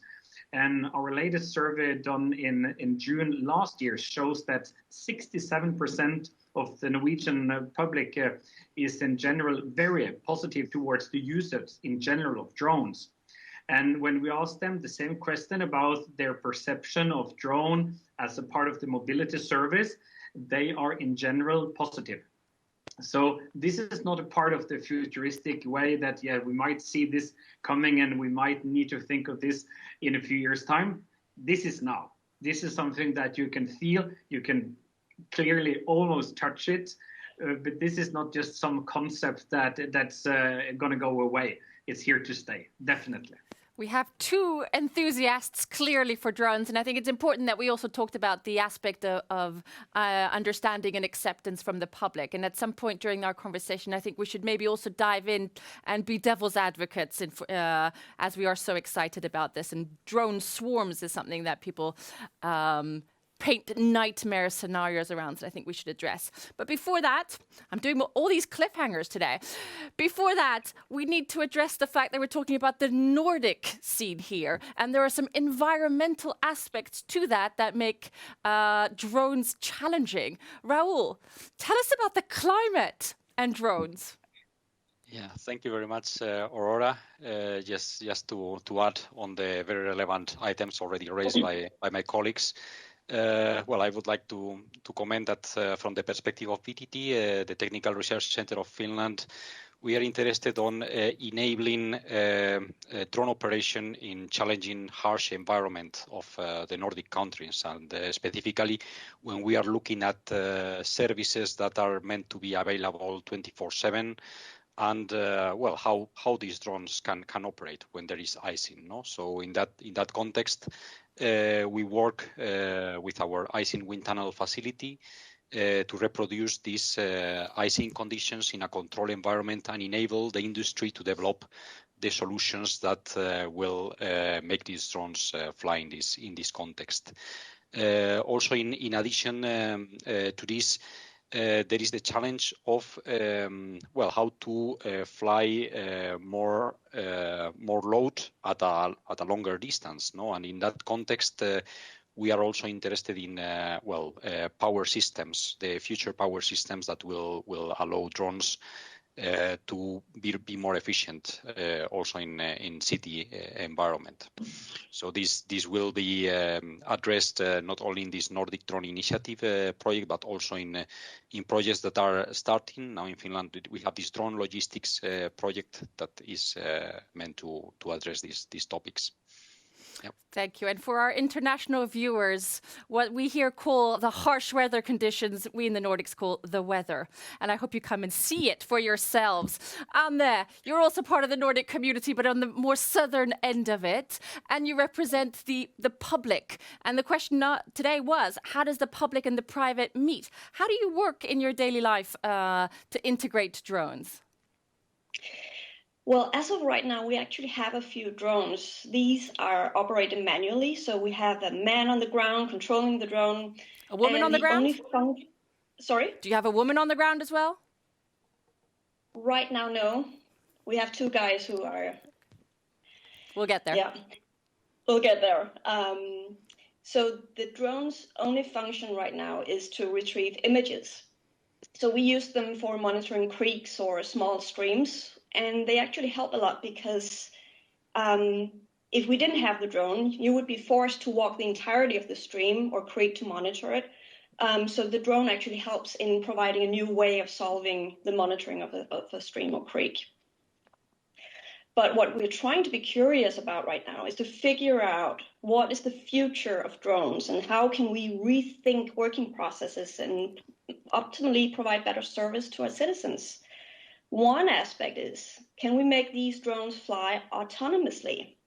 So that whole concept of beyond visual line of sight, because if we can do this, then the drone operator can physically stay in his office and actually spend his time on processing the data collected and not walking around and, physically handling the drone. This could be a potential major time saver, but also it could save time and also make the drone monitor more remote locations, so we could actually spread out our service and actually, visit these places that we don't necessarily have time to visit today. And then we're trying to sort of widen the perspective. What can we make this drone do if it can fly autonomously? Could it also be combined with some level of artificial intelligence?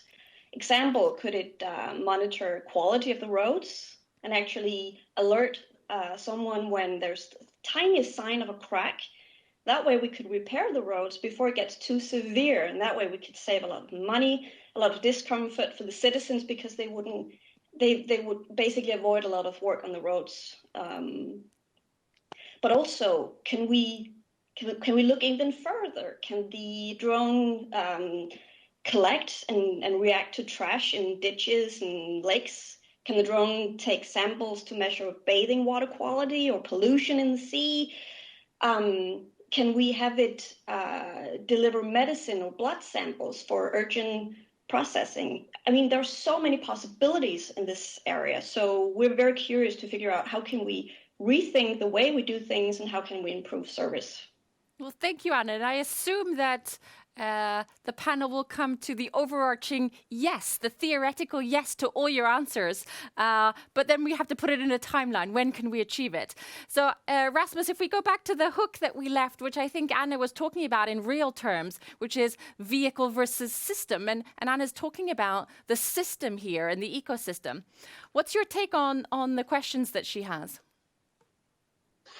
Well, clearly, there are a lot of different applications that drones can perform.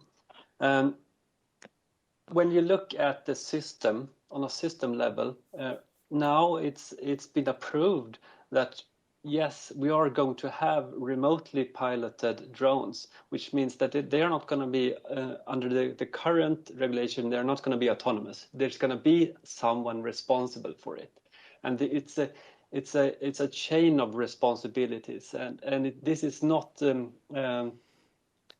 not unsafe. The methodology that is being used now to push out drones and to use them beyond visual line of sight. So that's the first thing that I've got to say. But I think it's from a regulatory perspective, it's a big yes on the question: will we have drones flying around our cities and around our rural skies? So yes, it is already in the plan to make it happen. And if you look at what Anders said, also the public acceptance, because that goes hand in hand here. Because on a regulatory perspective, they say this is going to happen, right? From a public acceptance level, then we have to all agree on where can we have this then? Where will we allow to have the noise, and will we be feeling safe when we see a drone? And all of it is handled in different ways. But I think what Anders said, the figures about the public acceptance, I have seen even higher numbers in Virginia, where Google Wings are doing their drone deliveries. Over there, it's 87% of the people that feel positive towards it.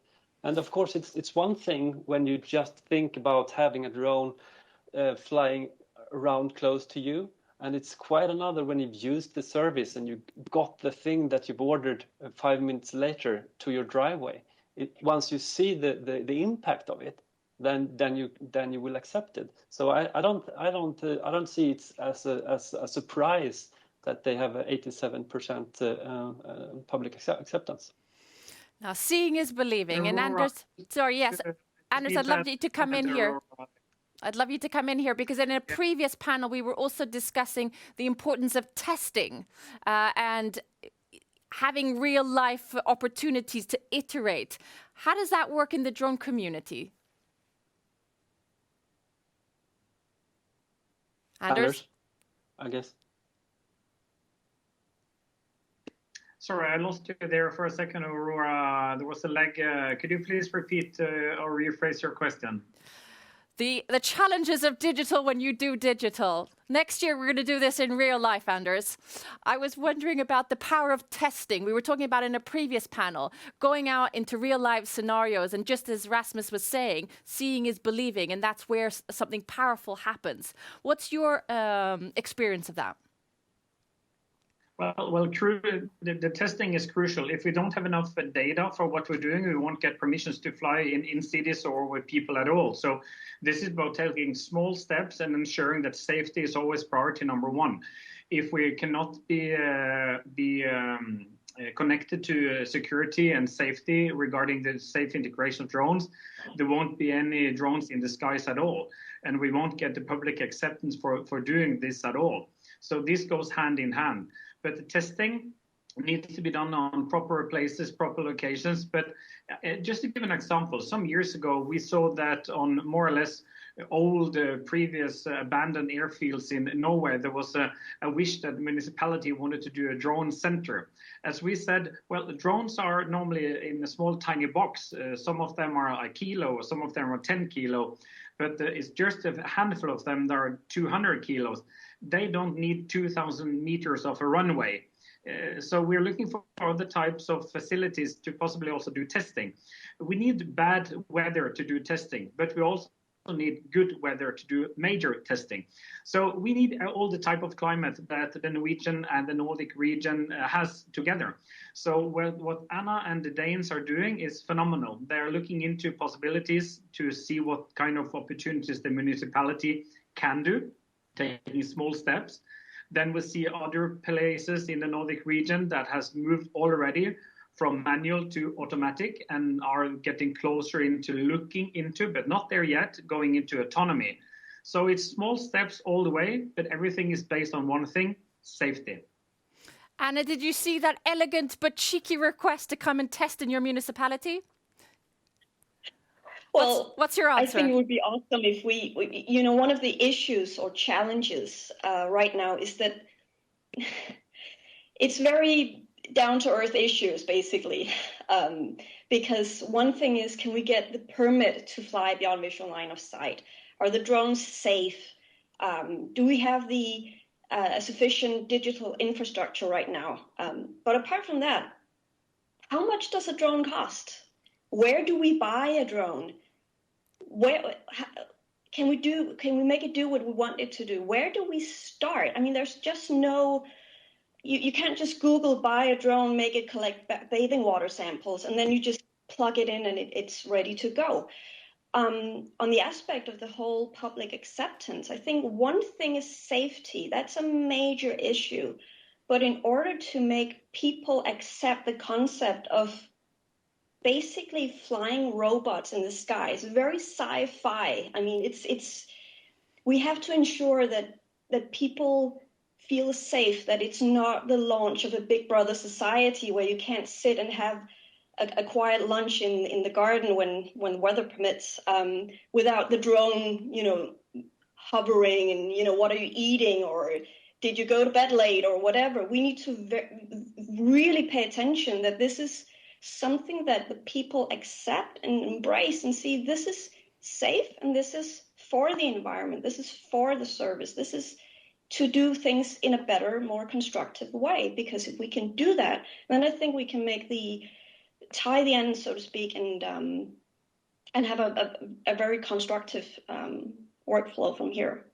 Raoul, there's been a lot of talk of safety. If we park surveillance aspect of safety, can you assure us that the drones are safe in this climate, or are we months or years away from that?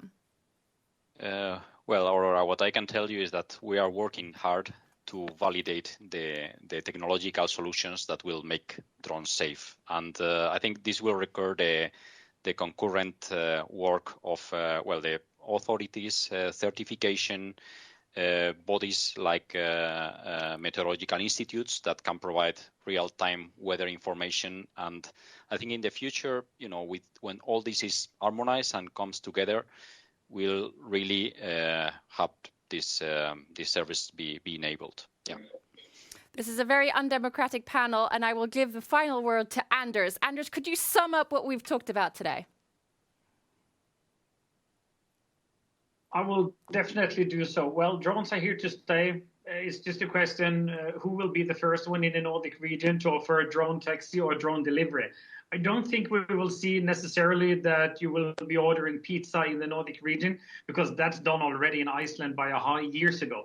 Let's talk more into the real-time aspect. When will medicine, blood samples and everything related to gas and oil industry, utility sector, energy sector, that's probably where we will see the first baby steps. And I think with the good help of Raoul and the scientists' team, we will ensure that safety is taken care of for operating in the Nordic region. I'm sure that with the help of Anne and the municipalities that are playing a key role in ensuring that the public sector, which shall have a large scale in terms of volume and numbers of flight and operations that we need to ensure flight safety, Rasmus and his team will ensure that we will bridge the gap between the regulators but also in technology. So the Nordic region will play a power center for the drone industry in the years to come. I'm absolutely sure. The race is on. I will see you all in a year's time and we will have said yes to all of Anna's questions. Thank you so much.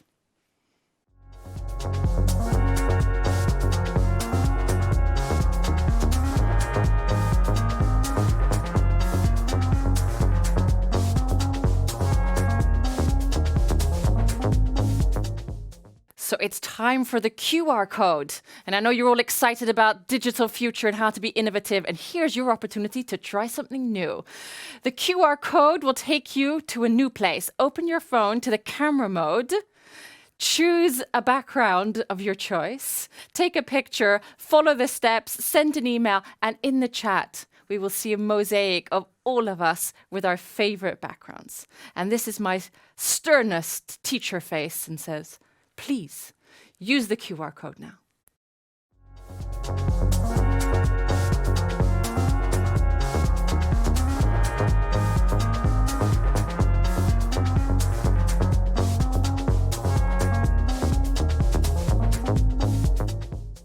Well, ladies and gentlemen, welcome to the grand finale of this morning. Women developing the future of mobility. As you've seen throughout the themes of today, it's been about putting the human at the center of everything we're doing. We're rethinking and we're building a sustainable society. And the only way to put the human at the center is every human and the full palette of that. And that's what we're going to discuss in this panel. And I'm honored to present an esteemed panel where Mala, who's the head of Ericsson One, she leads the team that scouts, scales, and commercializes deep tech products, executing the growth strategy for technologies and emerging business unit. Nancy, you're the CEO of Allihop, and you make travel CO2 friendly. And Maria, you're the CEO of EIT Urban Mobility, a European knowledge and innovation community to accelerate the transition towards sustainable urban mobility. And previously, you were responsible for innovation at Siemens for more than 20 years. So clearly, we have a lot of depth and understanding here today. Mala, may I start with you? Of course. From a human as well as an Ericsson perspective, why are we discussing women's role in developing mobility?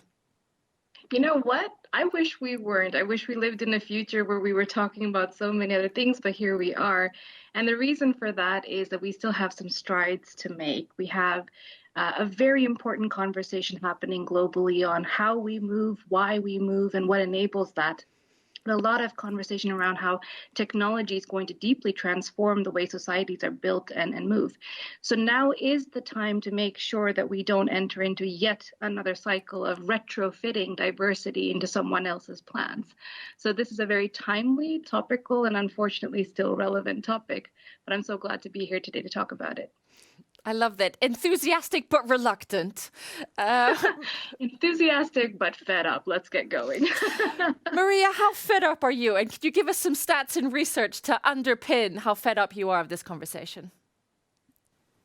I'm actually not fed up with this conversation. Lovely. Because I think that we're taking the gender conversation to something bigger. So it's not about improving life for women. It's about improving life for all people. And if we're talking about mobility, it's improving. If we achieve improvement for mobility for women, then we improve mobility for all people. So regarding, you asked for some stats. So and I will rely on some data of colleagues from the European Institute for Gender Equality. So they have done a study on urban mobility, trying to find out, so does gender play a role in the way people move in a city? And do women and men have different needs and priorities? So probably all of you will guess that the answer to this is yes and yes to both questions. So when talking about gender equality, so it's a proxy for equality in general. And of course, we define ourselves, or should not define ourselves, as a man or woman, but as a human being with individual preferences and needs.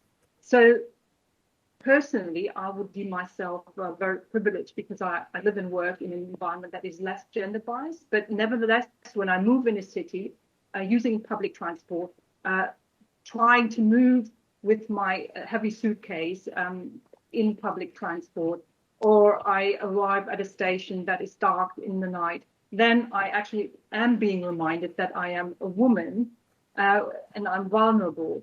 And so that makes me think. So we are actually not where we should be. So coming back to is mobility gender biased? So yes, it is. So what are the different needs and how can we better cater to them to create better mobility? So men and women use their time differently, of course. They have different roles in society. Of course, fortunately, this is getting more blurred, but travel patterns are different because women use time differently than men. So we have more women working part-time, 32% of women, compared to only 9% of men. Women spend more time outside of employment, so taking kids to school, taking kids to activities, shopping, bank, more than men, who most of them work only, and maybe they do some sports, so their own sports, and that's it. So the travel patterns of women are much more diverse and much more complex as well. Also, women have lesser income, and gender pay gap definitely also contributes to that. So they depend on affordable travel options, and that shows in the modal share. So looking at private car use, we see that women use cars 46% of their trips, while men in 58%. Looking at public transport, on the other hand, we see that women use public transport for 23% of their trips, while men only for 18%. So it clearly shows that women have different access to more individual private car usage. So the main problems, and here I would like to end. So the main problems for women in now talking about urban mobility is that they have very scattered destinations and also travel times. They more frequently move around the city, have shorter trips as well. They frequently travel with children. They travel with other dependents. So older parents, for instance. Of course, they carry loads when going shopping.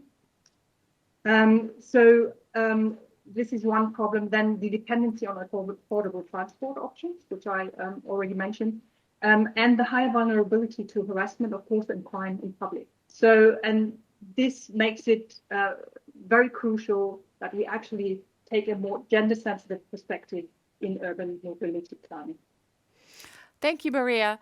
One of the things that I heard in that is that there are different needs, different situations, and we need to build a system that is flexible to meet those different types of needs.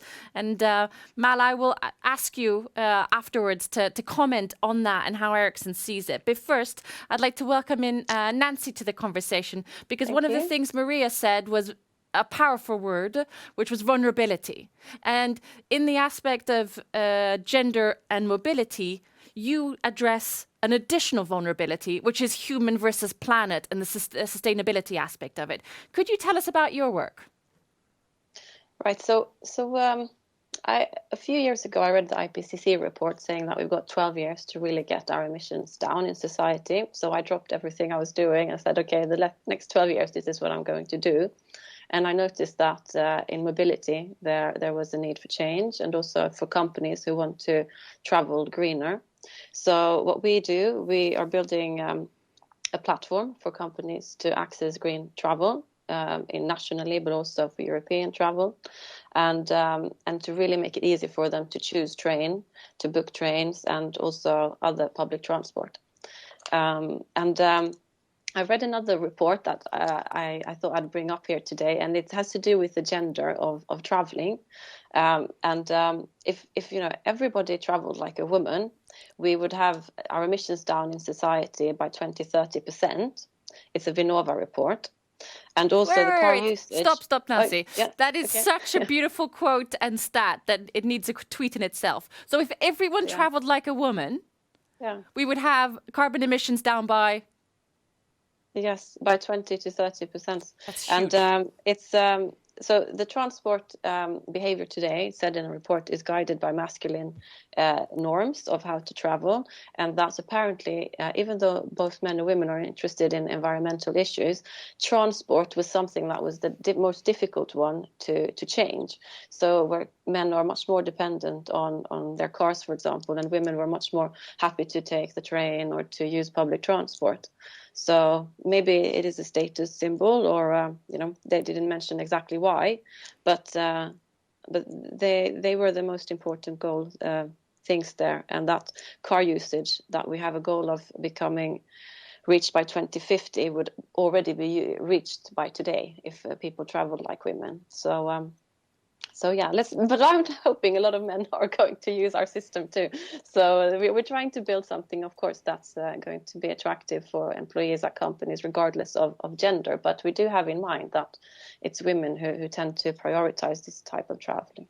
So not only is it important from an equality point of view that we take in the female aspect, it's also from a planetary point of view, clearly. Very much, very much. Mala, what do you think? What's your reactions when you hear this from an Ericsson point of view? I find it so inspiring, and it's so very on theme for what we passionately believe. We are so much more than the sum of our parts. You know, as you've mentioned before in this chat, we are not just women, and we are not just taking a perspective of what education or where we come from. And to see that kind of come together, Nancy, for you as inspiration to say, this is my puzzle piece, this is how I can play an active role and have an impact. I think that's just exactly the call to action that we should all feel at the end of this session. We try to enable that and empower that in a number of ways. And exactly as you said, in the design of it itself. You can bias the outcomes. What the patterns that we're talking about, the differences between how men travel and how women travel, I don't think that it's inherently a difference between men and women, but rather one group adapting to a system that wasn't built for them and trying to make it work for their needs, right?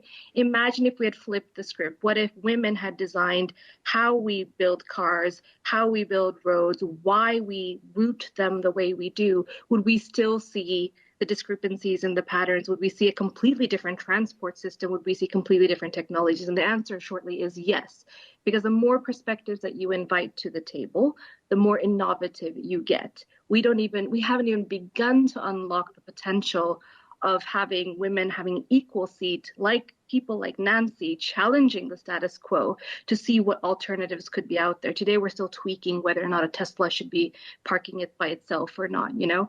And if you look at all these growth initiatives on mobility, Uber, you know, the safety issues that came up for many women in many countries, that would have probably been top of mind for me if I designed a carpool situation where I had to go after dark and get home, right? So again, inviting these perspectives to the table is what we try to do. And I think there we need to help lower the barrier for you as a woman, in whatever capacity as a woman you'd like to participate, as a professional, as a citizen, as an expert, as an amateur, to invite your perspective to actually inform the outcome. So we try to work very closely with other stakeholders. There's fantastic work happening with Hack for Sweden, for example, where you as just a passionate citizen who's tired of waiting for the bus for the wrong time can have a voice on how you wish it would be run. You might meet me within Ericsson, because I don't care if you're an engineer or not, you bring different strengths to the table, but maybe you have an opinion how we could make it easier for you to catch the bus, for the bus to catch up with you. If you knew, you know, as a bus driver that 10 people were waiting for you from another bus that was delayed, you could actually stall. But today the systems don't talk to each other. And that's where the beautiful technology of IoT can help. So there's a lot of answers. It's just about inviting you to ask those questions and take it like Nancy did. Take it as what can I do for the next whatever time that you'd like, and where's your strength at? So I think that's where I get inspired to say, how do we get started? How do we invite everyone in? Thank you, Mala. And you referenced an earlier conversation today where Jenny from Telia also said, when will the bus catch you? But it also encapsulates the flipping of the switch that you were saying. You put the human at the center, and what does that human look like? And we're again flipping the switch in a sense that we're putting also the planet at the center. How do we build a transportation system that takes into account the limitations of our planetary system? And Maria, could I ask you to chime in here? From your perspective, how are you working with all these aspects in order to rethink mobility and infrastructure? So, I can only support what Mala said. So taking in the different perspectives, that is key. And so we're working with citizens, so not only trying to, supply solutions, but actually understand the demand first. So work with citizens there's this word of co-creation, much used, but I really mean creation. It's not just asking them, okay, so what are your needs, but actually bring them into the innovation process and empower them. So also, we have been talking a lot about citizen engagement. So what does that mean? Citizen engagement is not only to do some events and highlight innovative solutions and raise awareness. It's really bringing them to the table and empowering them to actually shape their neighborhoods. So the IT urban mobility is a lot about creating sustainable mobility, but at the same time creating livable spaces. And livable spaces is something that needs to be done in the neighborhood, so close to where the people live. And that means that we need to involve the citizens and not only ask them, but actually give them the means so that they can create their environments, or at least, be a part of the creation process. So that's not easy to do, because all the innovation models we have are actually, the traditional ones. So industry comes up with a solution and then brings them to the market, and then either they fail or, if they are lucky, they will hit the nerve and succeed. But to increase the chances of success of really good innovative solutions, we start earlier, and we bring in the cities as well. So cities, citizens, with the researchers, with the industry, with the startups, and do a collaborative innovation process. And you're touching upon a theme that's been echoed throughout the day, which is partnership and collaboration.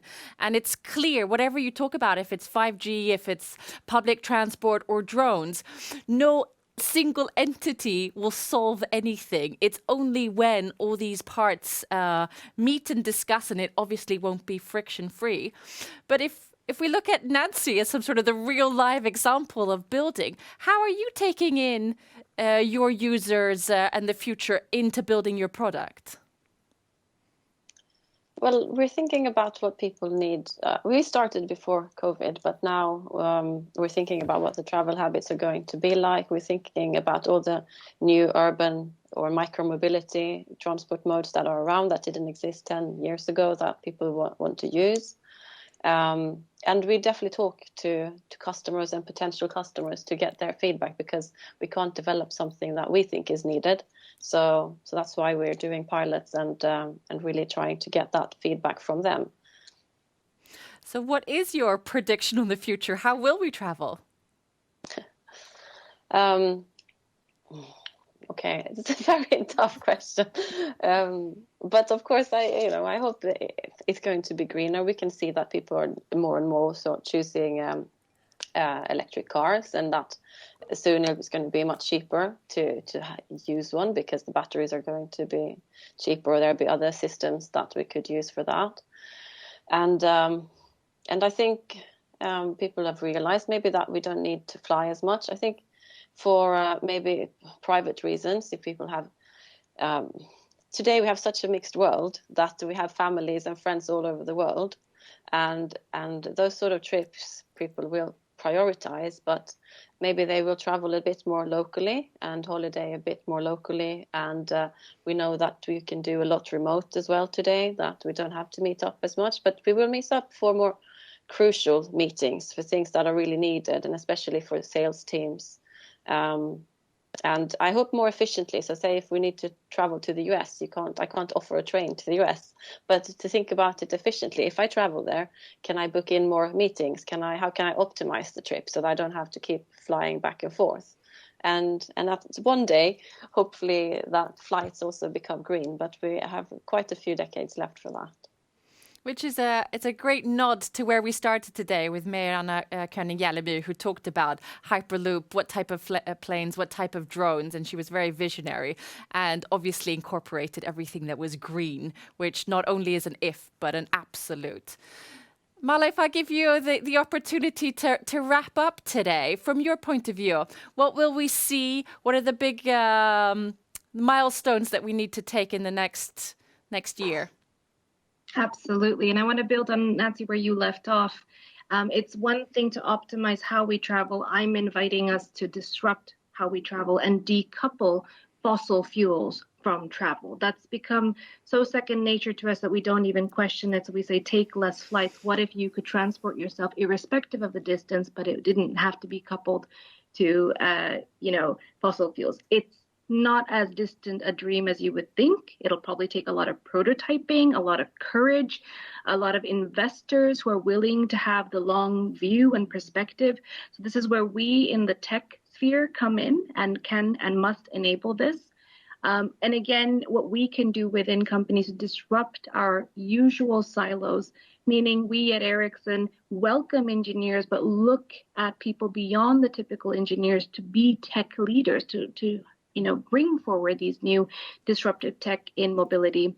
That process starts from within. That's a lot of built-in biases that we have to challenge. We have to actually try to make sure that the design from the blueprint up all the way to the implementation actually takes these different perspectives. And we try to do that at Ericsson One as well.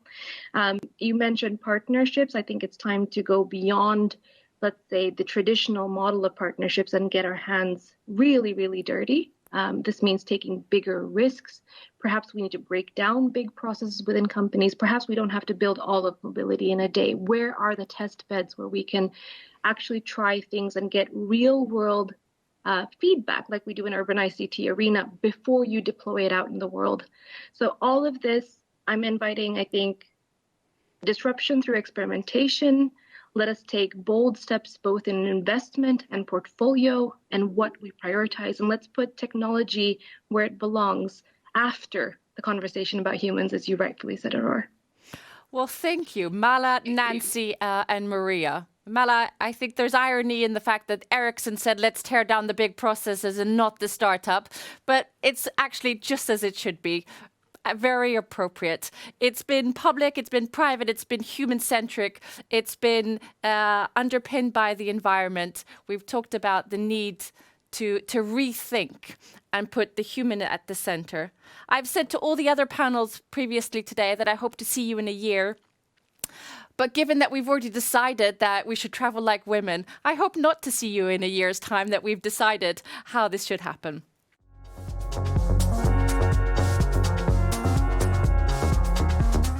Well, what a day. It's almost sad that it's coming to an end. We've covered a lot of ground today. We've talked about the digitalization of the automotive industry. We've talked about different types of technologies.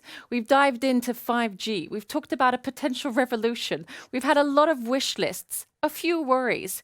We went high into the sky and followed the drones, both from a physical aspect, a trust aspect, an environmental aspect, and of course the technology. Clearly, today has been a smorgasbord of enthusiasts, visionaries, excited people. But as you can tell, there's been nuance, there's been concerns. How do we involve public-private? How do we take everyone's consideration in while we reunite the future? How we rethink future in society? We've talked about the human in the middle, and the human in the middle isn't a white man. It's broader than that. And he or she needs to feel comfortable. She needs to feel safe. And I think today has encapsulated many of the dreams and visions and inspired. And as we've reflected on today, it's been a lot of goosebump moments. But it's not over. Ignite Sweden will, after lunch, host a mass matchmaking exercise where corporates like IBM, E.ON, Toyota, and municipalities like Kalmar and Linköping will meet startups from all over the country. We will match real problems with real solutions.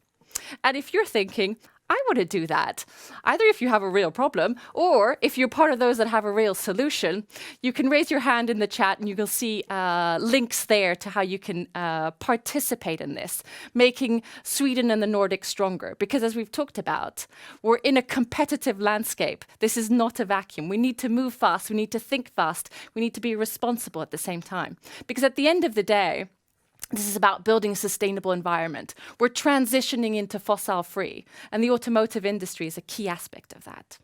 I will hand over to my colleagues Michaela Fernqvist and Karin Bengtsson.